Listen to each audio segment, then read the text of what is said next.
यह वही जनपद है जो जनपद 2017 के पहले प्रदेश के मुख्यमंत्रियों के लिए अभिषिक्त हुआ करता था।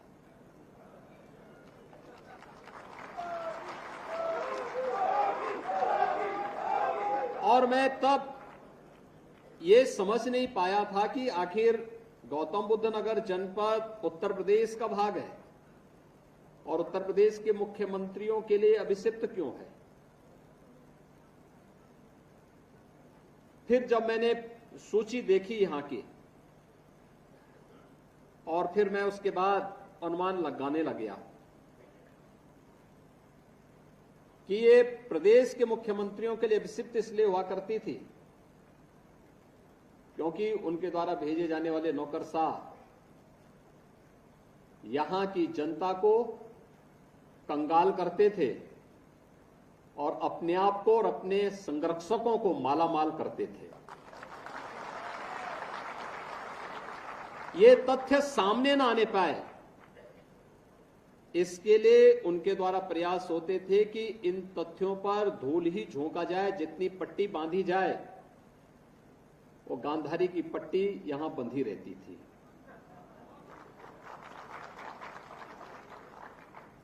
और मैं देख के ताज्जुब था कि जब इन चीजों को लेकर के मैं सुनता था तो मैंने स्वयं तय किया कि नहीं भाई, मैं जिन लोगों ने गौतम बुद्ध नगर जनपद जैसे उर्वरा क्षेत्र को, अत्यंत उर्वरा क्षेत्र को बदहाल किया है, कंगाल किया है, अराजकता और समस्याओं के गर्त में ले जाने का कार्य किया है, वहां मैं स्वयं चल करके देखूं। और मुझे 2017 में यहां आने का अवसर प्राप्त हुआ था। मैं यहां आया था, मैंने यहां की समस्याओं को देखा और मैं धन्यवाद दूंगा अपने सभी मंचस्थ जनप्रतिनिधियों को। इन्होंने उन सभी समस्याओं को पूरी तन्मयता के साथ, पूरे धैर्य के साथ, बिना धैर्य खोए उन समस्याओं को लखनऊ में भी और यहां पर भी मेरे सामने रख करके कहा था कि इन समस्याओं का फेज वाइज समाधान होगा तो गौतम बुद्ध नगर न केवल अपनी पहचान को स्थापित करेगा बल्कि उत्तर प्रदेश के ग्रोथ इंजन के रूप में देश के अंदर अपनी एक नई पहचान बनाएगा और उत्तर प्रदेश को पहचान मिलेगी। ये सब संभव हो पाया है देश के यशस्वी प्रधानमंत्री श्री नरेंद्र मोदी जी के मार्गदर्शन और नेतृत्व के कारण। उन्होंने जो सकारात्मक वातावरण देश के अंदर दिया उसका परिणाम हम सबके सामने है। 2014 के पहले का भारत और 2014 के बाद का भारत।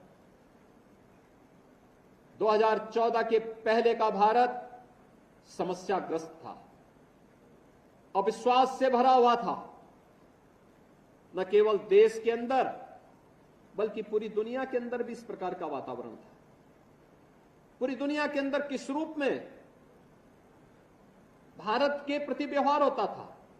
भारत से जाने वाले लोग पहचान के लिए मोहताज हुआ करते थे, पासपोर्ट की कीमत नहीं रह गई थी, सीमाएं असुरक्षित थी। देश के अंदर जिस प्रकार का वातावरण उस समय बनाया था, सरकारें भ्रष्टाचार में डूबी हुई थी, आकंठ भ्रष्टाचार में डूबी हुई थी, विकास अवरुद्ध हो गया था, नौजवान हताश सा, अन्नदाता किसान आत्महत्या करने के लिए मजबूर था, व्यापारी असुरक्षित था, बेटी असुरक्षित थी, असहाय थी। और उन स्थितियों में 2014 में मोदी जी के नेतृत्व को इस देश ने हाथों हाथ लिया था।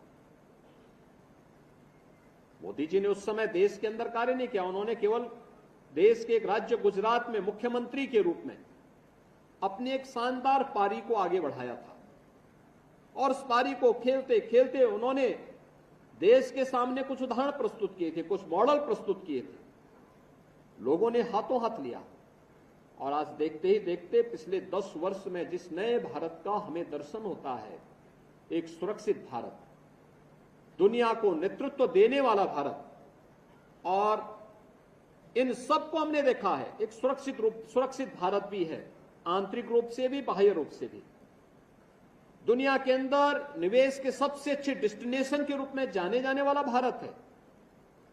युवाओं की आजीविका को तेजी के साथ आगे बढ़ाने वाला भारत है। इंफ्रास्ट्रक्चर के एक नए दौर में भारत को ले जाने वाला भारत है। भारत की युवाओं की आजीविका का प्रबंध भी है, आम जनता की आस्था का सम्मान भी है। मैं एक छोटी सी घटना आपको बताता हूं, इसी गौतम बुद्ध नगर जनपद की है। एक बड़े प्रतिष्ठान का यहां पे उद्घाटन था। कोरोना कालखंड के दौरान वह जमीन आवंटित हुई थी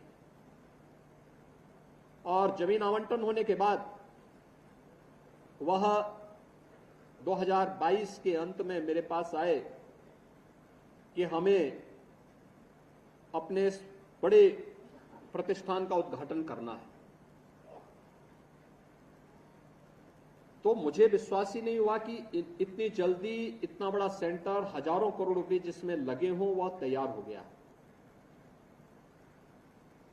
मैंने कहा भी मैं रिपोर्ट भी ले लेता हूं, आपने मुझे अपना इनविटेशन दिया है और ये इनविटेशन आपने मुझे दिया है तो मैं इसको एक बार देख लेता हूं। मैंने रिपोर्ट मांगी, मुझे आया कि हाँ साहब ये बन के तैयार हो चुका है और इसके आने के बाद 40,000 करोड़ रुपए के नए निवेश के प्रस्ताव गौतम बुद्ध नगर जनपद में आज इसके साथ ही आ जाएंगे और हजारों लोगों को रोजगार प्राप्त होगा।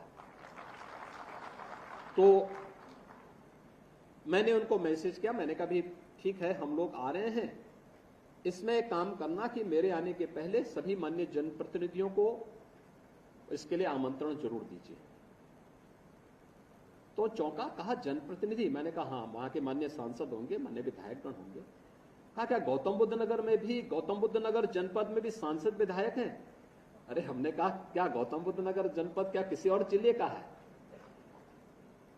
वो आके मेरे सामने इस बात को कहे साहब मैं भौचक हूं, मेरी पूरी जिंदगी जिस राज्य में और जिस क्षेत्र में व्यतीत हुई, अगर वहां इतना बड़ा निवेश मैं करता तो अब तक लोग मेरा जीना हराम कर देते हैं।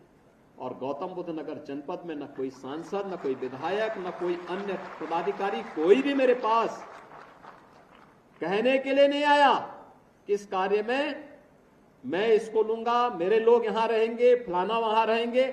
हर व्यक्ति इस बात के लिए प्रफुल्लित है कि एक नया निवेश हमारे जनपद में आया है और मेरे देश के लोगों को, मेरे प्रदेश के नौजवानों को यहां नौकरी मिलेगी, रोजगार मिलेगा। यह है सकारात्मक योगदान।